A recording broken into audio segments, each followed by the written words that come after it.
Hi everyone. Belief, self belief. நம்மளே நம்புறது. நம்மளை சுற்றி பல விஷயங்கள் நடக்கும். அந்த விஷயத்தில் நம்ம உற்று நோக்கி நம்ம பார்த்தோம் அப்படின்னா அந்த விஷயம் எதுக்காக நடந்தது, அந்த விஷயம் நடந்ததுக்கான ரீசன், அது கண்டிப்பாக ஒரு ரீசனுக்காக தான் நடந்ததுன்றது நமக்கு தெளிவாக புரியும். இப்போ நம்ம ஒரு மிடில் லெவலில் இருக்கோம், நம்ம ஒரு உச்சத்தை அடையணும் அப்படின்னா நம்மளோட உழைப்பு, பயிற்சி, முயற்சி இது மட்டும் இருந்தால் போதாது. நம்மளோட செல்ஃப் பிலீஃபும் அதில் பெரிய பங்காற்றுது. நம்ம நினைக்கணும் நம்ம இந்த லெவல்லேருந்து அந்த லெவலில் நம்மளால் ட்ரான்ஸ்ஃபார்ம் ஆக முடியும், இந்த மாதிரி விஷயத்தை நம்மளால் செய்ய முடியும். முடியல அப்படின்னா அதுக்கான திறமையை வளர்த்துக்கிட்டு நம்ம செய்ய முடியும் அப்படின்னு சொல்லிட்டு இமேஜின் பண்ணி பார்த்து நெக்ஸ்ட் லெவலுக்கு போகணும். அதுக்கு மிக முக்கியமான ஒரு விஷயம் செல்ஃப் பிலீஃப். நம்மளே நம்பலை அப்படின்னா வேறு யார் நம்புவா? சிம்பிள். காலையில் நீங்கள் அலாரம் வைக்கிறீங்க, ஒரு 4 மணிக்கு அலாரம் வைக்கிறீங்க, 5 மணிக்கு அலாரம் வைக்கிறீங்க அப்படின்னா ஜஸ்ட் இமேஜின். எடுத்த உடனே நம்ம முதல்ல கை எங்கே போனால் ஸ்னூஸ் தான் போகும். 5 மினிட்ஸ் இல்லை 10 மினிட்ஸ் ஸ்னூஸ் போகும். ஜஸ்ட் இமேஜின், முதல் நாள் நைட்டு 4 மணிக்கு எழுஞ்சிக்கணும்னு சொல்லிட்டு அலாரம் வச்சது யார்? நம்ம தான். 4 மணிக்கு அலாரம் வச்சு எழுஞ்சிக்கணும்னு நம்ம விருப்பப்பட்டவங்க நம்ம ஸ்னூஸ் பண்ணுறோம் அப்படின்னா அங்கேயே நம்ம க்ளீன் போல்டு.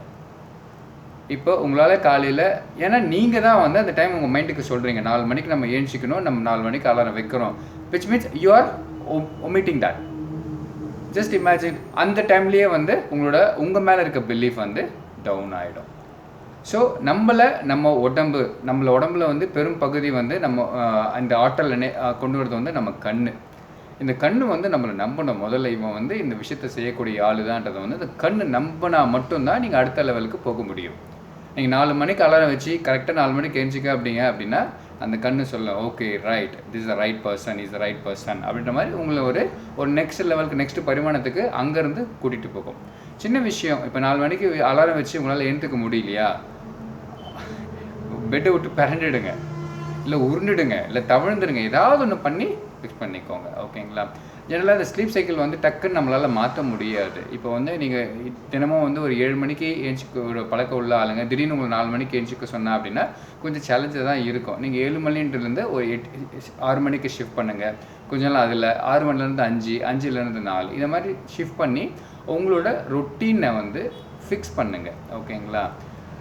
Simple saying. இப்போ உங்களை சுற்றி எத்தனை பேர் இருக்காங்க? இப்போ நம்மளை சுற்றி நீங்கள் இருக்கீங்க, அந்த ஒரு 5 பேர் 6 பேர் இருக்காங்க அப்படின்னா அந்த 6 பேரை பார்த்து நீங்கள் இன்ஸ்பயர் ஆகுறீங்க அப்படின்னா நீங்கள் ஒரு நல்ல சர்க்கிளில் இருக்கீங்கன்னு அர்த்தம். அந்த 6 பேரை பார்த்து நீங்கள் இன்ஸ்பயர் ஆகலை அப்படின்னா நீங்கள் ஒரு கூட்டுக்குள்ளே இருக்கீங்கன்னு அர்த்தம். ஓகேங்களா? உங்களோட முயற்சி எல்லாமே பார்த்தீங்கன்னா பெரிய நல்ல விஷயங்களை தேடி தேடி தேடி போங்க. நிறைய நம்மளை சுற்றி நல்ல விஷயங்கள் நடக்குது, அந்த விஷயங்களை தேடி போங்க. ஒரு விஷயங்கள் நீங்கள் தேடும் போது அந்த விஷயங்கள் தன்னால் உங்ககிட்ட தேடி வரும். அந்த power of thoughts of vibration சொல்லுவாங்க. உள்ள எண்ணங்களுக்கு ஒரு அதிர்வு உண்டு. Self believe, thought.